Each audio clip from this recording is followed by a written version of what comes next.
कंवारी ननद। अंजलि की उम्र लगभग 30 साल हो चुकी थी। वो एक स्कूल में टीचर की जॉब करती थी। अंजलि के घर में उसकी माँ के अलावा उसका छोटा भाई और भाभी भी रहा करते थे। 30 साल की उम्र होने के बाद भी अंजलि की अब तक शादी नहीं हुई थी। इस बात को लेकर अंजलि की माँ रुक्मिणी देवी काफी परेशान रहा करती थी। माँ, मैं स्कूल जा रही हूँ, जरा मेरा टिफिन तो दे दीजिए। अब क्या पूरी जिंदगी मैं तुझे टिफिन बनाकर देती रहूंगी? अरे कुछ सोचा भी अपने बारे में या बस ऐसे ही? क्या माँ, सुबह सुबह फिर वही बातें लेकर बैठ गई। माँ गलत क्या कह रही है अंजलि दीदी?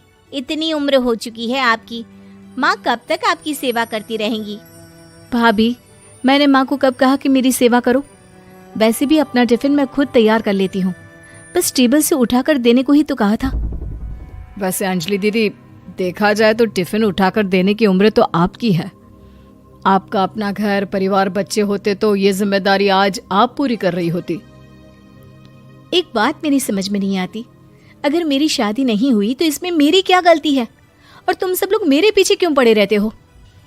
अरे कुछ कहना क्या पीछे पड़े रहना होता है? अपने छोटे भाई को देख, तुझसे 3 साल छोटा है लेकिन 2 बच्चे खेल रहे हैं आंगन में। मुझे आप लोगों की कोई बात नहीं सुननी, जा रही हूँ मैं। और आप में से किसी को मेरा कोई काम करने की जरूरत नहीं है, मैं खुद संभाल लूंगी। इतना कहकर अंजलि वहां से चली जाती है। शाम को जब अंजलि अपने स्कूल से लौटकर घर वापस आती है तो उसने देखा कि पड़ोस वाली निर्मला चाची वहां पर बैठी हुई थी। क्या बात है अंजलि बिटिया, नौकरी करके वापस आ गई? जी चाची जी, कैसी हैं आप? मैं तो ठीक हूँ बेटा, तुम बताओ शादी के बारे में कुछ सोचा या नहीं?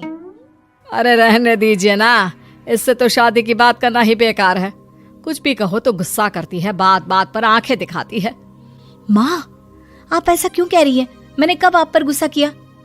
अरे अंजलि बेटा, तुम्हारी माँ ठीक ही तो कहती है। 30 की होने आई हो, अब तुम्हें भी शादी वादी कर लेनी चाहिए।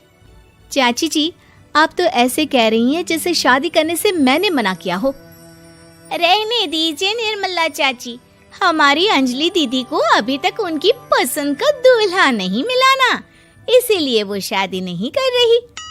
भाभी, ऐसी कोई बात नहीं है। अरे तो फिर क्या बात है? तुम्हारी माँ ने तुम्हारे लिए इतने रिश्ते ढूंढे लेकिन तुम्हें कोई पसंद ही नहीं आता।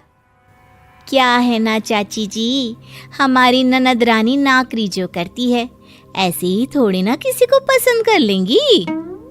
अरे भाई, नौकरी का घमंड है तो बात अलग है, कोई और बात हो तो बताओ, कोई रास्ता निकाला जाए। नहीं नहीं चाची जी, कोई बात नहीं है, बस मुझे अभी तक अपनी पसंद का कोई मिला नहीं है। सुन लिया आपने? इस लड़की के तो पर निकल आए हैं और इतनी उम्र में अपनी पसंद का कोई मिलेगा भी नहीं इसे।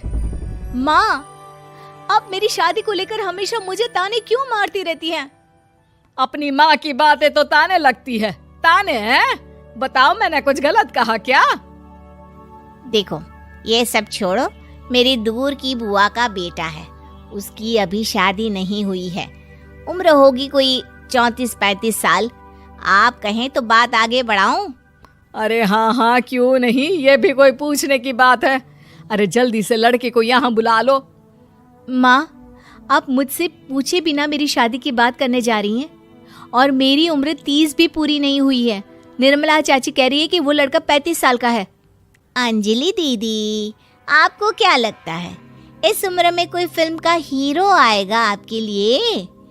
देखिए, अब पसंद और नापसंद की बात तो रहने दीजिए, पसंद करने की उम्र तो आपकी निकल चुकी। अब तो जो भी मिले उसी से शादी कर लीजिए, इसी में भलाई है। तेरी भाभी बिल्कुल ठीक कह रही है। अब जैसा रिश्ता मिले उसके लिए हाँ कर देना, ताकि हम भी गंगा नहाए। ठीक है, चलिए मैं उस लड़के को कहती हूँ, वो कल ही अंजलि को देखने आ जाएगा। अगले दिन निर्मला चाची के दूर का रिश्तेदार अंजलि को देखने उसके घर आता है। उसका नाम था अजय। अंजलि जी, तो आप नौकरी करती हैं, वो भी स्कूल में? जी हाँ, मैं स्कूल में टीचर हूँ। हमारी बेटी बहुत होशियार है। अरे पढ़ने लिखने में इतनी होशियार है, इसीलिए तो इसकी नौकरी लगी है स्कूल में। हाँ हाँ ठीक है आंटी जी, जरा मुझे भी तो बात करने दीजिए आपकी बेटी से। जी पूछिए ना, क्या पूछना चाहते हैं? अंजलि मैडम, ये तो बताइए कि आपने अभी तक शादी क्यों नहीं की? बस ऐसे ही, कहीं कोई रिश्ता पसंद नहीं आया इसलिए। लेकिन क्या मैं आपसे पूछ सकती हूँ कि आपने शादी क्यों नहीं की? अंजलि, क्या कर रही हो तुम? लड़कियों को इस तरह की बातें नहीं शोभा देती। रहने दीजिए आंटी जी, आपकी बेटी काफ़ी पढ़ी लिखी है, मैं उनके सवाल का जवाब दे ही देता हूँ। वो क्या है ना, मुझे भी अभी तक अपनी पसंद की कोई लड़की नहीं मिली। अच्छा, कोई बात नहीं। वैसे आपकी तनख्वाह कितनी है? कितना कमा लेती हैं महीने का? जी यही कोई 25,000 महीने। बस 25,000? इतने से क्या होता है? इतने से तो आजकल घर भी नहीं चलता। आपके कहने का क्या मतलब है? अरे मैं तो ये सोच कर आया था कि नौकरी वाली लड़की है, आराम से 40,000 कमाती होगी। माफ कीजिएगा, आपका और मेरा रिश्ता नहीं हो सकता। जी कोई बात नहीं, मुझे भी आपके साथ शादी करने में कोई इंटरेस्ट नहीं है। अंजलि, किस तरह की बात कर रही हो? घर आए रिश्ते को ठुकरा रही हो तुम। दीदी, अब इस उम्र में आपको इतनी अकड़ नहीं दिखानी चाहिए। अच्छा खासा रिश्ता हाथ से निकल गया, कहीं ऐसा ना हो कि जिंदगी भर कुंवारी ही रह जाओ आप। कुछ दिन और ऐसे ही निकल जाते हैं और अंजलि की शादी कभी नहीं होती। अंजलि के परिवार वाले बिंदास उसे ताने मारते रहते हैं, लेकिन अंजलि एक बड़ी नौकरी की तैयारी करती है और उसमें सिलेक्ट होने के बाद अंजलि को एक बहुत बड़ी नौकरी मिल जाती है। अब तो दीदी के नखरे और भी ज्यादा बढ़ जाएंगे भाई। अब तो इतनी बड़ी नौकरी जो लगी है, अब इनकी शादी होने से रही। माँ, मुझे नौकरी के लिए दूसरे शहर जाना पड़ेगा। आप जानती हैं ये बहुत बड़ी जॉब है और इसमें पैसे भी बहुत ज्यादा मिलेंगे। अच्छा, कितने पैसे मिलेंगे बेटा? माँ, मुझे हर महीने 90,000 सैलरी मिलेगी। क्या?